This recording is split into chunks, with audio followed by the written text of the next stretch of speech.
Good morning. My name is Phil Rafton, shareholder from Orinda, California. My question for you: how would you design a compensation system in a very cyclical industry that can swing from boom to bust? You want to tie compensation to results in some way, but this can lead to huge swings in pay. And for example, today in booming industries like energy and mining, profits are large as a result of the boom in the industry and not necessarily the results of management skill. Conversely, when the industry is down, profits are low due to no fault of management. So again, my question: how do you design a compensation package to best reward management performance? Yeah, that's a terrific question, because if you're running a copper company now with copper at $3.50 a pound, you can coin money even if you happen to be the village idiot. Similarly, when copper was at 80 or 90 cents a pound, which has been most of our adult lifetime in that general, there were fairly sparse times in mining much of that at the time. And we design compensation systems at Berkshire. We have dozens and dozens of companies. Some of them are capital intensive, some of them are cyclical, some of them don't require much capital, some of them are terrific businesses if no one runs them. Some of them are very difficult businesses, even if the best of management comes. And we have a wide variety of compensation systems. You're wise when you say, how do you design one for that kind of a situation? Because so often people come in with sort of standardized systems or whatever the highest system they see is, and then apply it to their own benefit. Most people, if left to select their own compensation systems, will come up with the appropriate, from their standpoint, comparable arrangement. If we owned a copper mining company in its entirety, we would measure it probably more by costs of production than we would by whether copper was selling for $2 a pound or $1 a pound. I mean, the management has control, depends on the kind of ore bodies and everything, but they certainly have control over operating conditions. They do not have control over market prices. And we would have something, I think, that would not fluctuate a lot in a business like that. The bonus available, but it would probably tie to what we thought was under the control of the individual that was managing the business. That's what we try to measure. We try to understand the industry in which they operate, and we try to understand the things that the manager can have an impact on and how well they're doing in that. We measure at GEICO, for example, we measure by 2 unit measures. One is growth, unit growth, and one is the profitability of seasoned business. New business costs money. We want new business, so we don't charge that against the manager or the 20,000 other employees who share in it.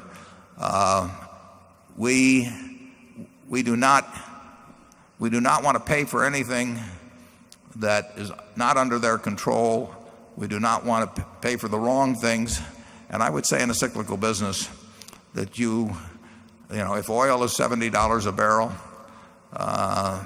I don't think any particular management deserves credit for it. In fact, they all sort of deny that they've got anything to do with it when they got called before Congress.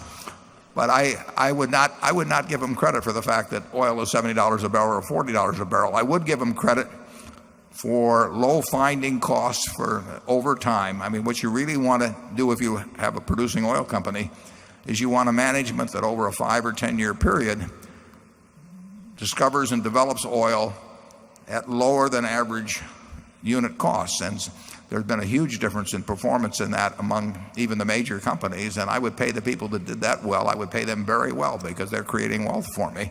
And I would not pay the guy a lot of money that simply is cashing in on $70 oil and that really has got a terrible record in finding it at reasonable prices. Charlie? Yeah, it's easy to have a fair compensation system like we have at Berkshire. And a lot of other publicly traded corporations also have fair compensation systems. But about half of them have grossly unfair systems in which the top people get paid too much. we know how to fix Berkshire, but our ability to influence the half of American industry where the compensation systems are unfair has so far been about zero. Yeah, one thing you may find interesting, we have, I don't know, 68 operating companies. I probably have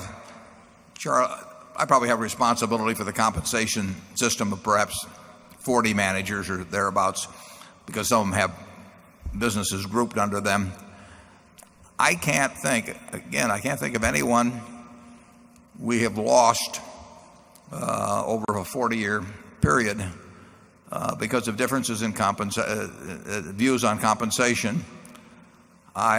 We've never had a compensation consultant come into Berkshire. They may have had them at the subsidiaries, but they're smart enough not to tell me. It's never happened. I mean, we do not have lots of meetings. We don't spend a lot of time on it. It is not rocket science.